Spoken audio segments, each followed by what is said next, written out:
आपके एग्ज़ाम में यथार्थवाद से 3 तरह के क्वेश्चन पूछे जाते हैं। सबसे पहला क्वेश्चन प्रश्न संख्या 19 आपके सीरीज का है। यथार्थवाद के अनुसार शिक्षा का अर्थ स्पष्ट करते हुए इसके उद्देश्य बताइए। यह प्रश्न आपके एग्ज़ाम में 15 अंकों का पूछा जाता है।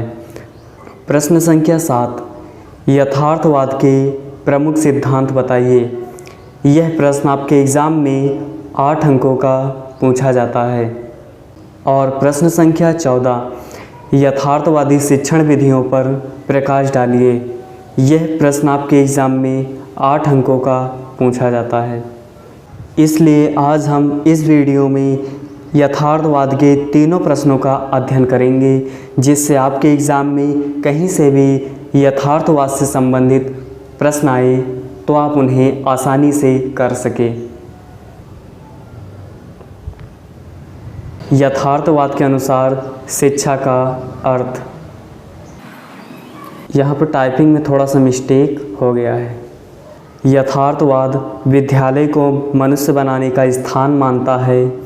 जन्म से मानव शिशु कुछ शक्तियाँ लेकर पैदा होता है, परंतु उसका विकास शिक्षा द्वारा ही होता है। शिक्षा के अभाव में अंतर्निहित शक्तियाँ अविकसित रह जाती हैं। इसके अनुसार शिक्षा का अर्थ निर्माण है और विद्यालय मनुष्य को ढालने का सही स्थान है। यानी यथार्थवादियों के अनुसार शिक्षा का अर्थ निर्माण होता है। मानवतावादी यथार्थवाद मनुष्य की सुख सुविधाओं के संसाधनों एवं उपयोग पर विचार करता है और ज्ञान को ज्ञान के लिए न मानकर ज्ञान को मनुष्य जीवन को सुखमय बनाने के साधन के रूप में स्वीकार करता है। यानी यथार्थवादियों के अनुसार ज्ञान का अर्थ ज्ञान प्राप्त करना नहीं होता, बल्कि ज्ञान का मुख्य उद्देश्य ज्ञान के द्वारा मनुष्य के जीवन को सुखमय बनाने का साधन है। मानवतावादी विचारक यह मानते हैं कि प्राचीन रोम और ग्रीक साहित्य में जीवन को सुखमय बनाने के लिए आवश्यक ज्ञान एवं कला का समावेश है। अतः इसके अध्ययन से हमें यह सब सीखना चाहिए और अपने जीवन को सुखमय बनाना चाहिए। यथार्थवाद के अनुसार शिक्षा की परिभाषा। जॉन वाइल्ड के अनुसार मानवीय जीवन नई पीढ़ी द्वारा वंश परंपरा से नहीं मिलता, बल्कि शिक्षा द्वारा उसे अर्जित करना पड़ता है। अतः समाज का यह कर्तव्य है कि उसके बालकों की शिक्षा की व्यवस्था हो। इसका अर्थ ये है, जॉन वाइल्ड कहते हैं कि शिक्षा वंश परंपरा या जेनेटिक नहीं होती, बल्कि इसे अर्जित करना पड़ता है और समाज के लोगों का यह कर्तव्य होता है कि वह अपने सभी बालकों के लिए शिक्षा की व्यवस्था स्वयं करें। अरस्तु के अनुसार स्वस्थ शरीर में स्वस्थ मस्तिष्क का निर्माण ही शिक्षा है। यथार्थवादी शिक्षा के उद्देश्य। यथार्थवादियों का मुख्य ध्येय जीवन को सुखमय बनाना है। यथार्थवादी विचारक जीवन के किसी अंतिम उद्देश्य में विश्वास करते हैं, बल्कि वे मनुष्य को इस संसार का एक पदार्थ मानते हैं तथा उनके जीवन को एक प्रक्रिया। यथार्थवादियों के अनुसार शिक्षा द्वारा हमें मनुष्य को इस योग्य बनाना चाहिए कि वह अपने प्राकृतिक और सामाजिक वातावरण में समायोजन करके सुखपूर्वक जी सके। इसकी प्राप्ति के लिए वह शारीरिक, मानसिक तथा सामाजिक विकास, इंद्रियों के प्रशिक्षण तथा व्यावसायिक शिक्षा पर जोर देते हैं। यही उनके अनुसार शिक्षा के उद्देश्य होने चाहिए। यथार्थवादी शिक्षा के उद्देश्य निम्नलिखित हैं। यथार्थवादियों के अनुसार शिक्षा के उद्देश्य नंबर 1 शारीरिक विकास एवं इंद्रिय प्रशिक्षण। यथार्थवादियों के अनुसार मनुष्य एक मनोशारीरिक प्राणी है, उसका मन भी शरीर का ही एक अंग है। मनुष्य सुखपूर्वक तभी रह सकता है जब वह शारीरिक एवं मानसिक दोनों रूपों में स्वस्थ हो। इसलिए ये शिक्षा के द्वारा मनुष्य के शारीरिक विकास करने पर बल देते हैं। उद्देश्य नंबर 2 मानसिक शक्तियों का विकास। यथार्थवादी शक्ति मनोविज्ञान में विश्वास करते हैं, इसलिए ये शिक्षा द्वारा बच्चों के मानसिक शक्तियों, स्मरण, विवेक और निर्णय आदि का विकास करने पर बल देते हैं। इसका स्पष्टीकरण है कि वस्तुओं और क्रियाओं के जिस ज्ञान को हम ज्ञानेंद्रियों द्वारा प्राप्त करते हैं, उसकी अनुभूति मन या मस्तिष्क से होती है। यदि इंद्रियों द्वारा प्राप्त ज्ञान को मन स्वीकार न करे और उसे सुरक्षित न रखे तो वह हमारे लिए निरर्थक ही होता है। इसलिए मनुष्य की मानसिक शक्तियों का विकास आवश्यक है। अरस्तु के अनुसार शिक्षा का कार्य स्वस्थ शरीर में स्वस्थ मस्तिष्क का विकास करना है। उद्देश्य नंबर 3 प्राकृतिक और सामाजिक पर्यावरण का ज्ञान। बालक का संबंध प्रकृति और मानव समाज दोनों से होता है। अतः यथार्थवादियों के अनुसार शिक्षा का एक उद्देश्य बच्चों को प्राकृतिक और सामाजिक पर्यावरण का पूर्ण एवं स्पष्ट ज्ञान कराना होना चाहिए, ताकि उन्हें समझकर वे उनके साथ अनुकूलन कर सकें। इसके लिए ये बच्चों को प्रकृति का अध्ययन करने तथा समाज की परिस्थितियों और संगठनों का स्पष्ट ज्ञान करने की सलाह देते हैं। उद्देश्य नंबर 5 व्यावसायिक उन्नति। यह विचारधारा मनुष्य के भौतिक जीवन को सुखमय बनाने की बात सोचती है। हम जानते हैं कि जीवन को सुखमय बनाने के लिए विभिन्न उपयोगी वस्तुओं के उत्पादन की बड़ी आवश्यकता होती है। यही कारण है कि यथार्थवादी सबसे अधिक बल व्यावसायिक शिक्षा पर देते हैं। इसके अनुसार शिक्षा का सबसे महत्वपूर्ण उद्देश्य बच्चों को कृषि अथवा उद्योग अथवा व्यापार में प्रशिक्षित करना होना चाहिए। इसके लिए इन्होंने शारीरिक, मानसिक एवं नैतिक विकास की बात की है। यथार्थवाद के प्रमुख सिद्धांत। यथार्थवाद के प्रमुख सिद्धांत निम्नलिखित हैं। नंबर 1 ज्ञानेंद्रियां ज्ञान के द्वार हैं। यथार्थवाद के अनुसार ज्ञानेंद्रियां ज्ञान के द्वार हैं। इन ज्ञानेंद्रियों तथा वस्तुओं के संपर्क द्वारा हमें जो भी संवेदनाएं प्राप्त होती हैं वही वास्तविक सत्य है। प्रसिद्ध दार्शनिक रसेल ने लिखा है कि मेरा विचार है कि अंतिम रूप से पदार्थ की रचना अणु नहीं बल्कि संवेदनाएं करती हैं।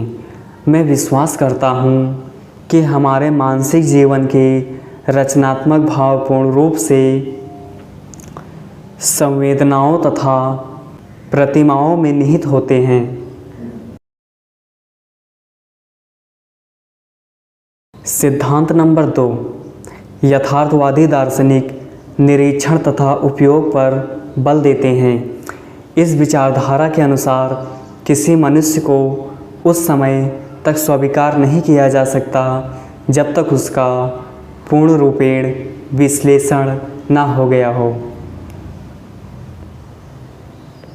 सिद्धांत नंबर 3 प्रत्यक्ष जगत सत्य है। यथार्थवादी पदार्थ को सत्य एवं वास्तविक मानते हैं।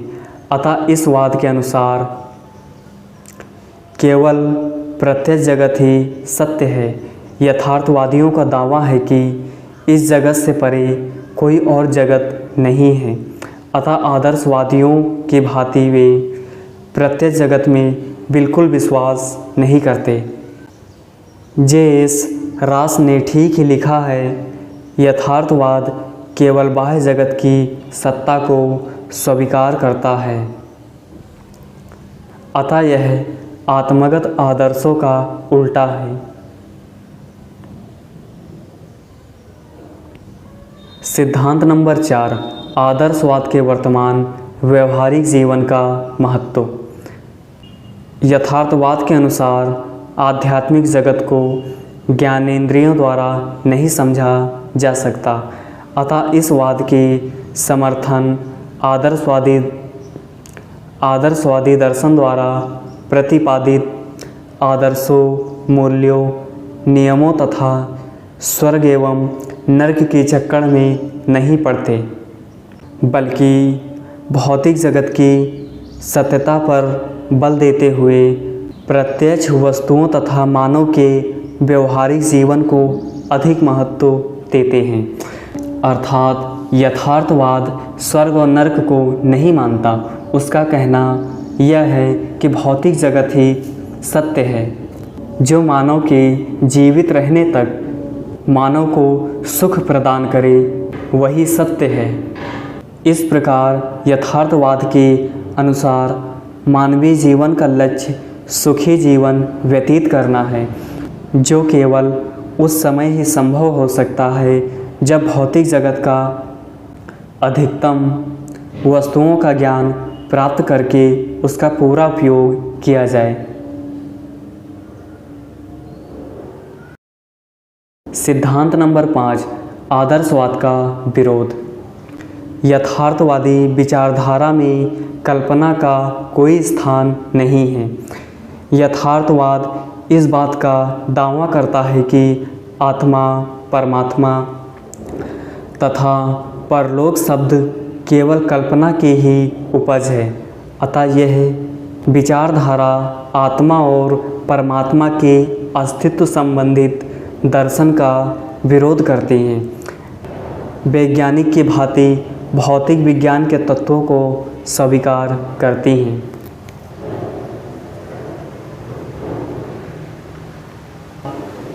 यथार्थवादी शिक्षण विधियाँ।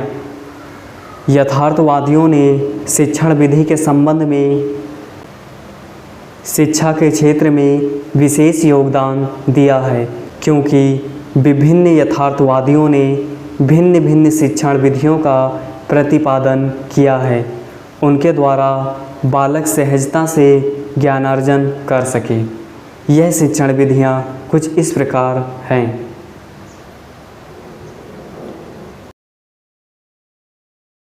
यथार्थवाद की शिक्षण विधियाँ। नंबर 1, आगमन विधि। फ्रांसिस बेकन ने आगमन विधि को प्रारंभ किया है। आगमन विधि के जन्मदाता फ्रांसिस बेकन हैं। इस विधि में बालक को पहले वस्तु का अवलोकन कराया जाता है, बाद में शब्द का ज्ञान कराया जाता है। इसमें बालक को स्वयं निरीक्षण, परीक्षण, निर्णय द्वारा सीखने का अवसर मिलता है।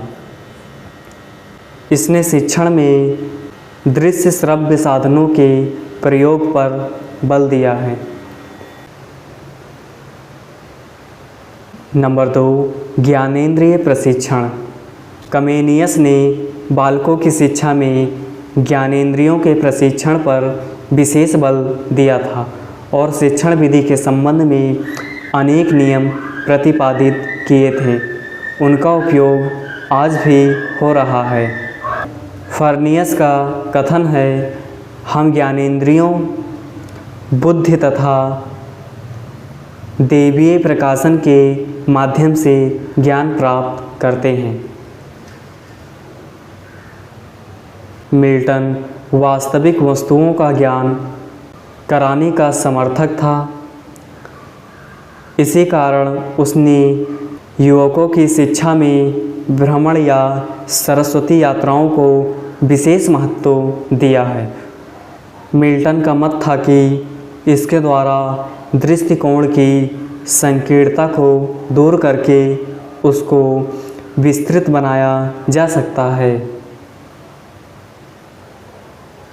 नंबर 4, अभ्यास विधि। जॉन लॉक ने शिक्षण विधियों के लिए क्रिया अभ्यास, व्यवहारिक भ्रमण एवं स्थूल सामग्री के उपयोग पर विशेष बल दिया है। नंबर 5, सरल से जटिल की ओर।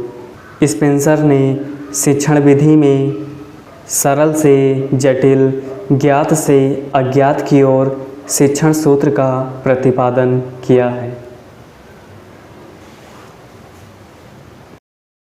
इस तरह यथार्थवादी शिक्षण विधियां अनेक हैं, लेकिन आपके एग्ज़ाम के लिए 5 विधियां काफ़ी हैं। स्थूल से सूक्ष्म की ओर। नंबर 7, निश्चित से अनिश्चित की ओर। अनुभवजन्य ज्ञान से तर्क की ओर। प्रत्यक्ष से अप्रत्यक्ष की ओर। नंबर 10, स्वशिक्षा एवं आत्मविश्वास पर बल। यह वीडियो यहीं पर समाप्त होती है। अगर वीडियो आपको पसंद आई हो तो वीडियो को लाइक करें और चैनल को सब्सक्राइब करें तथा अपने मित्रों और व्हाट्सएप ग्रुप में इसे शेयर करें।